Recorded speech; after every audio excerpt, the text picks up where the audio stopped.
Good afternoon, everybody. Scott Mabor here with your Medicare Missive for Wednesday, the 21st of May from the Sunporch. Not very sunny, kind of cold and rainy out, but wanted to do a short video. Couple things wanted to mention, both really nice, so figured what the hell, we'll do a video.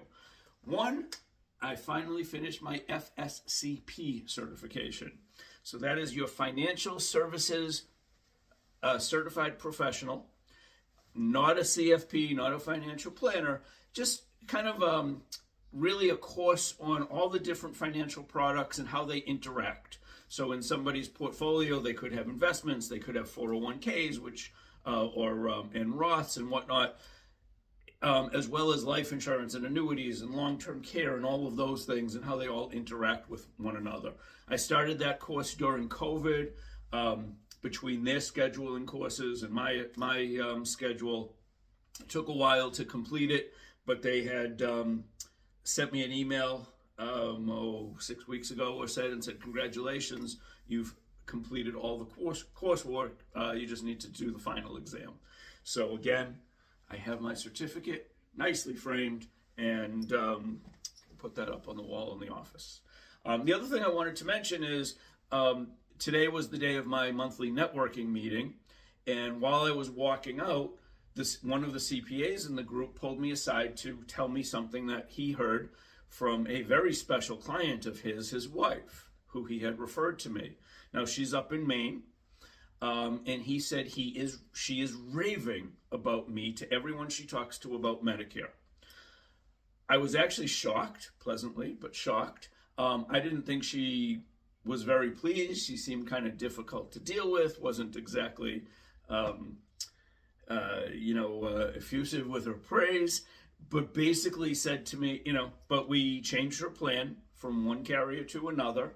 And I also made the recommendation that she shouldn't be using CVS for her medications.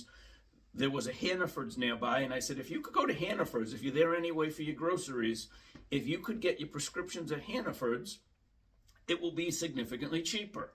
So he told me today that she is telling everyone that between the new plan and switching to Hannaford's, she's saving about $200 a month.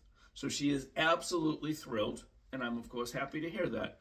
So, it's sometimes it's not the plan, it's the pharmacy you're using, and you have to pay attention to both. And happy to review plans. If you have an enrollment reason, you're new to Medicare or something, we can do it now. If you are currently on Medicare, then you can't do anything typically until open enrollment, unless you move or you've lost or went on Medicaid, or you have some other circumstance that gives you an enrollment period. One thing, I did talk to one of the carrier reps today. I had coffee with him. In Massachusetts, we have something called Prescription Advantage. Other states will call it different things. But if your state has a prescription program, this is not a federal program, this is not LIS, it's a state-run program that may or may not be funded by federal dollars, but their criteria is higher than the federal programs, because the federal programs, so not Medicaid, you don't qualify for Medicaid, whatever your state's requirements are. You don't qualify for LIS, which is low income subsidy from the federal government.